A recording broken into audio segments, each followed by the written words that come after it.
Nessa entrevista nós vamos falar sobre o Setembro Verde, que é um mês dedicado à conscientização da doação de órgãos. E eu converso com o Dr. André Fonseca, que é coordenador da Organização de Procura de Órgãos, a OPO, no Vale do Aço. E seja bem-vindo ao Portal da Cidade. Bom dia, obrigado aí, Pedro, pelo convite. Como você disse, a gente está no mês de conscientização sobre a doação de órgãos. Especificamente hoje, dia 27 de setembro, é o Dia Nacional de Incentivo à Doação de Órgãos, né? Sim. Lembrando que nós temos hoje no Brasil milhares de pessoas, né, com agravo de saúde, aguardando um transplante de órgãos. A maior parte desses pacientes aguardam transplantes de córneas para voltar a enxergar e transplantes de rins, né? Pacientes que estão aí ligados a uma máquina de hemodiálise, às vezes 3, 4 vezes por semana, né? E são pessoas que um órgão doado faria uma mudança, uma grande mudança na qualidade de vida dessas pessoas, né? Sim. Sem contar pacientes que estão aguardando transplante de coração, de fígado, pâncreas, pulmões, né? No mês passado foi muito vinculado na mídia a questão do transplante do coração do apresentador Fausto Silva, né? Então é um tema que tomou conta das redes sociais, né? das conversas do dia a dia, né? No ambiente de trabalho, né? E eu gostaria aqui de falar que a nossa OPO, né, é um órgão vinculado ao MG Transplantes, que é a Central Estadual de Transplantes, que funciona em Belo Horizonte, né? Que é ligada à FEMIG, que é a Fundação Hospitalar do Estado de Minas Gerais, mas que no Brasil quem controla a questão de doação de órgãos é o SNT, que é o Sistema Nacional de Transplantes do Ministério da Saúde. Então, existe uma lista, né, de espera, os pacientes, essa lista na maioria das vezes é respeitada. Teve muita conversa aí sobre o transplante do Faustão, né? Eu gostaria só de falar aqui que em relação ao coração, o que conta é o tempo de espera mais a gravidade do paciente. Então, às vezes, um paciente que está aguardando um transplante de coração, muitas vezes o paciente está internado no hospital, não é paciente que está em casa, é paciente que está precisando usar medicamentos ali venosos, às vezes alguns dispositivos, alguns equipamentos que ajudam na contração do coração. São pacientes que às vezes eles podem ter uma piora do quadro e aí nessa situação eles teve uma prioridade. Então acredito que foi o que aconteceu com o apresentador Fausto Silva, que quem controla, quem define esse critério de gravidade são as equipes transportadoras, no caso é do hospital que ele estava em São Paulo, né?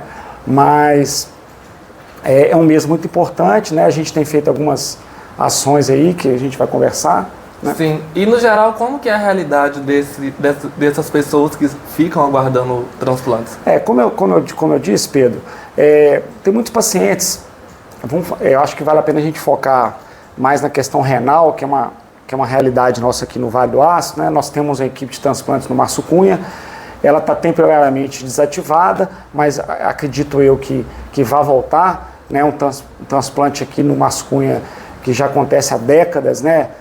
Com a brilhante coordenação do Dr. Calazans.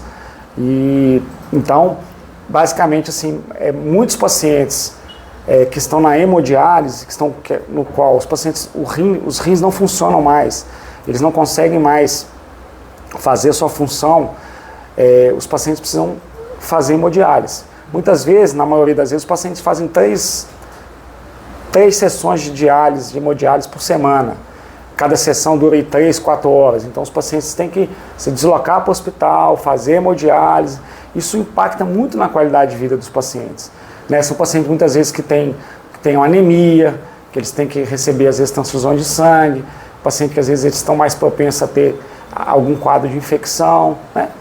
E podemos citar também os pacientes que necessitam de um transplante de córnea. São pacientes, às vezes, que estão com um déficit de visão muito importante, não enxergam, não conseguem ter a sua liberdade de fazer suas coisas, né? Às vezes pacientes dependem muito de uma outra pessoa. Então, assim, a realidade dos pacientes que estão na fila de transplante, qual a realidade que é? É uma realidade daqueles pacientes no qual já foram esgotadas as opções terapêuticas para ele. Pacientes que não existe mais medicamento que vai tirar ele daquela condição de ter que estar fazendo hemodiálise. São pacientes que não existe mais procedimento cirúrgico ou então medicamento que vai tirar ele daquela condição que que ele está enxergando mal. Não existem mais medicamentos ou procedimentos que vão fazer com que o coração dele volte a funcionar normal, que ele possa ter uma vida normal, a não ser o transplante. Né? Como que estão essas ações de conscientização do Setembro Verde, principalmente aqui na região do Vale do Aço? Na região, a nossa OPA, nossa Organização de Procura de Órgãos, ela conta hoje com 2 médicos, sendo que sou eu e a doutora Luísa. Nós temos 3 enfermeiras, a Érica, a Marina e a Daniele, e temos uma psicóloga também, que é a Alicia, além de 2 motoristas. Então, esse mês, além das nossas funções diárias, né, de busca ativa nos hospitais, de suporte nos hospitais onde existem os pacientes em protocolo de morte cefálica, nós estamos fazendo algumas palestras, alguns treinamentos, né? Tivemos palestras em algumas escolas, fizemos treinamento com equipes de alguns hospitais, o Hospital Metropolitano, o CASU na região, em Caratinga, dentre outros. Hoje no Dia Nacional, né, de conscientização de doação de órgãos, nós fizemos um trabalho junto com a CIDOT do Hospital Márcio Cunha, que é a Comissão Interhospitalar de Doação de Órgãos. Todo hospital maior, com um número maiores de leitos, tem que ter essa CIDOT. Então nós fizemos hoje uma panfletagem lá no hall de entrada do Márcio Cunha, né, para conscientizar as pessoas. Uma conscientização da população em geral, da importância, e um treinamento das equipes médicas, equipes de enfermagem dos hospitais, para que eles identifiquem esse potencial doador. A gente pode, talvez não é o tema de hoje, mas a gente pode falar um pouco mais sobre a questão da doação de órgãos, né, o doador em morte cefálica, né? Sim. Muitas vezes são pacientes que estão com algum evento neurológico importante, principalmente os traumatismos cranianos, né? Acidentes de moto, acidentes de carro, onde o paciente tem quedas, né? Infelizmente a nossa região, uma região que tem muita obra civil, às vezes tem paciente que cai de andaime, né? Então sofre um traumatismo craniano e eles são pacientes que mesmo com tratamento indicado, sugerido, às vezes um procedimento com a neurocirurgia, um tratamento em terapia intensiva, eles acabam evoluindo para um quadro de morte encefálica, na qual não existe mais funções do nosso cérebro, não tem mais atividade elétrica, não chega mais sangue no nosso cérebro. Então, a morte encefálica, ela é um diagnóstico muito preciso, né? Ela é realizada, são realizados 2 exames clínicos por 2 médicos distintos, né? Além desses exames clínicos, é realizado também um teste de apneia, no qual se comprova que o paciente não está tendo mais nenhum tipo de respiração, né?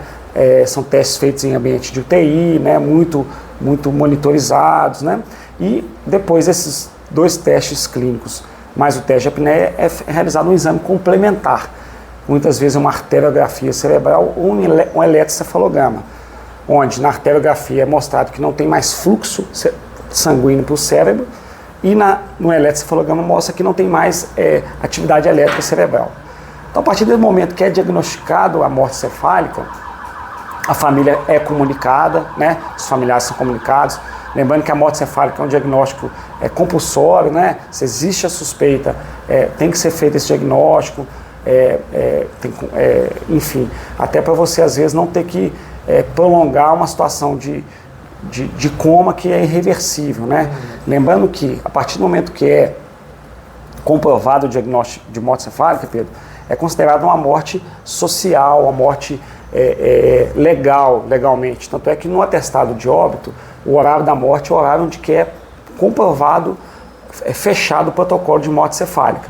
Se o paciente vai doar os órgãos ou não vai doar, não é a hora que são desligados os aparelhos, mas sim a hora que é comprovado o diagnóstico de morte cefálica. E você percebe algum empecilho vindo da família desses pacientes? Que, né, se for o caso, ocorre a morte? A morte cefálica, sim. Mas é por falta de conhecimento, algum familiar? Muitas vezes por falta de conhecimento, às vezes falta de conhecimento mesmo. As pessoas têm que ter acesso a conhecimento, acesso à educação, né? Sim, a gente tem, infelizmente, no pós-pandemia, a gente tem tido uma alta taxa de recusa, sabe? Beirando aí em torno dos 50%. Então, de 20 protocolos de morte cefálica que são fechados, apenas 10 as famílias autorizam a doação, né?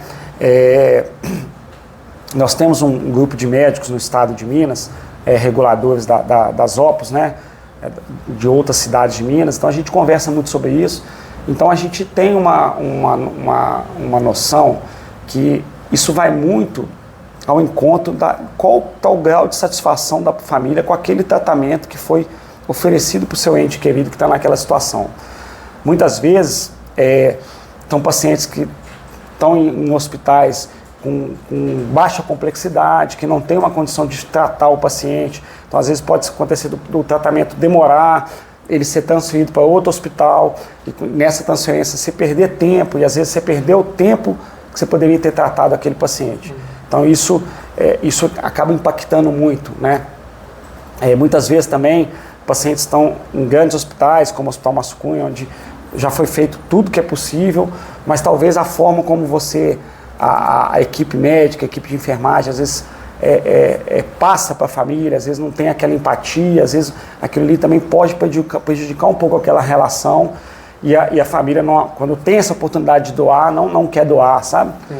E também tem a questão que, muitas vezes, aquele ente querido que está naquela condição de morte cerebral, que, né, volto a falar que é uma situação irreversível, né? Ele não deixou claro para a família qual que era o pensamento dele em relação a isso, né? Uhum.